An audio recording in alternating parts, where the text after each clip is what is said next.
Hey guys, it's Janelle here from janelleemma.com, and today I wanted to talk to you about dealing with rejection in your network marketing company or business. So, we all feel that rejection, and we all get upset with that. But the hardest thing in this network marketing industry or a home-based business industry is you're going to get rejection all the time. So we need to learn to overcome that, or learn to move on past it, because it's then what holds us back. It creates a fear from us from wanting to move forward, because if we keep getting rejected, obviously it puts a bit of a back burner in our minds, and we think, are we really doing this right? Or, are we doing something that we should really be doing if everyone's saying no? So we need to come up with other ways that we can work around this, and other things that we can do to deal with that rejection, or to use it to our own advantage. So if we are out there and we're getting rejected, we can use it to our own advantage by doing other things to work around that. So, just have a think about, if just say you're in a restaurant and you're talking to the waiter, and the waiter comes over and they give you your bill at the end of the meal. They give you your bill and they say to you, would you like to have dessert with that? They ask you a question of if you want tea or coffee or dessert after you've had your meal.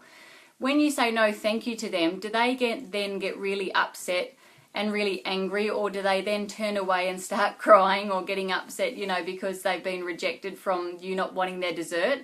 No, they don't. They don't get upset, and it doesn't really bother them, because they're not attached to that outcome. They're not attached to what you've said. So it's just part of what they do. They get told no all the time within their business, and it's the same with us. So they're used to that, and not being attached to the outcome is the reason that they then can move on to the next person without feeling anything, and still enjoying their job, because they aren't attached to that outcome and what's happened, with that person saying no to them about their dessert. So, we can use this same sort of thing in our industry. If people say no to us or say no thank you, that doesn't always mean no thank you forever. It could just mean for now, and around Christmas time that comes up a lot.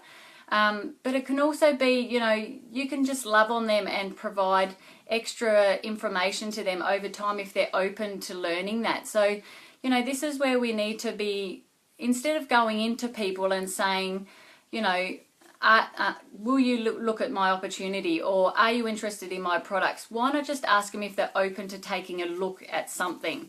If you have a company presentation that you can use, or a video that you can share, ask them if they're open to looking at that, instead of just being open to the whole opportunity itself. Sorry, I have my daughter here next to me. So, we need to sort of, the more we ask where the people are open, the less fearful they feel that they're being pressured into something, and the better it is for us as an outcome, because then we don't have that, that fear of the rejection that comes up in front of us. So, just look at the way you're operating your business or opportunity. Are you out there, and are you planting your opportunity all over every single person?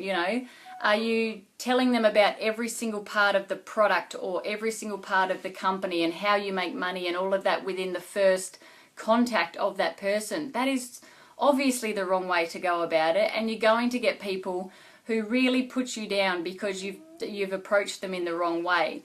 So obviously, asking them whether they're open to looking at this, or whether they're open to hearing more if they've heard a little bit before, or whether they're open to being okay with you sending them more info from time to time after 6 or 12 months. If there's, new things that come up within your company, or new products that come out, would they be open to learning more about that down the track? If you ask those type of questions, then people may actually be willing to say, yeah, why not? You can send something through if something new comes about, or if you've got something else within your business you'd like to show with me at a later date, why not send it through? So they're being more open, and asking them to be more open is a much better way to approach this than to just, hounding them straight away with your product or opportunity. I get this all the time. I get, hey Kirst, how you going? Yeah, my tinsel necklace. Very Christmassy. So I get this all the time. I get a lot of people who come at me, and within the first message that they've sent me, if it's an online message, they've given me their whole opportunity, what their products do, what their company is all about, and they don't even know me. They probably don't even know my name. They probably don't know where I live. They probably don't even know, you know, what kind of family I have or what business I'm already in, or even if I'm interested in the products because of the, you know, if I'm interested in wellness, how do they know that, you know, if they're not even asking those questions straight away? So some of these people are just hounding me straight away, and they're getting straight onto me with this, you know, 10-page message that I get on my Facebook Messenger, and trying to pitch me straight away, which is obviously the wrong way to go about it. It's going to put a guard up, and it would be the same with people that you know personally. You know, if they're your friends before you were in a network marketing company, don't then go and send them a massive message, you know, to say, hey, I've just joined this new opportunity and here's all the information, because you need to find out first whether they're open to listening to that information.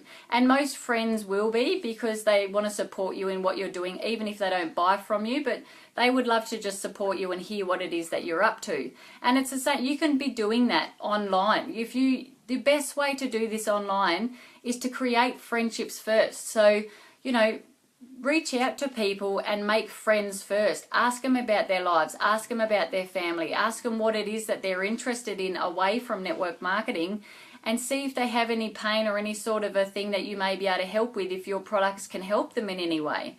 So that's the best way to go about that. And that way the rejection that comes up is not going to hit you in the face like a big punching bag, because, you know, you're ready for it, because you've already known a little bit about them. You know, they know a little bit about you, and if they say, oh, no thanks, I'm not quite ready to look at that, or no thanks, I've seen enough and you've showed me enough and it's not for me, then that's, you know, you can just move on to the next person. There's no being addicted to that outcome and being really upset with the way that the outcome has come across. So I think that's a much better way than being out there hounding every single person straight away. And I know Kirsty knows what I'm on about here, because she's been getting it a lot lately as well. And a good script that you can use is, if they say no thank you, why not then ask for referrals? Say to them, would you mind spreading this or passing my information on to someone else to see if they may be interested?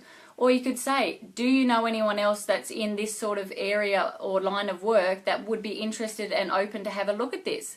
So, you know, if they see that and they can see that, oh, hang on, she's not just trying to ask me about this, but now she wants to ask my own friends and family, they might even be open again to learn more, because they're thinking, well, maybe it is a bit more legitimate than what I thought, or maybe I will be more open-minded because of what she's saying, and it's sounding a bit more exciting because now she wants to tell my friends and family about it, so I don't want to miss out. So, you know, sometimes that can really work really well. So, you know, ask for those referrals. And I have heard of people that have given out, you know, 5, 10, 50 referrals, even though they're not interested themselves. So how cool would that be? If you find that you're getting a lot of no's within your business, either you're doing something wrong or you're not asking for referrals enough. So I find that asking for those referrals, and for other people that, you know, the person you've spoken to may know, if they're interested at all, or if they're looking for a new opportunity, or they're someone who's, you know, needing your product that you promote, then they may put you onto them. And I've had that happen before, so I know it does work really well.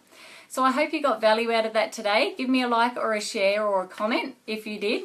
And I've now realized that you can actually subscribe to these live videos. So feel free if you want to subscribe, which means that you will get a notification every time I do a live video. And you can also go onto my janelleemma.com website as usual and look at all my blogs that I've been doing on there. So I think that the next couple of weeks I'm going to be doing a little bit of different stuff. So this week will be all still, you know, content creation for network marketing. And then next week I really want to delve into personal development and be, you know, teaching you and learning myself about personal development. So whatever I learn along the way next week with personal development and mindset, I want to then talk about in my live videos. So give me a like or a comment for that if you really think that that's something you would want to look into as well. And I will see you on the next video.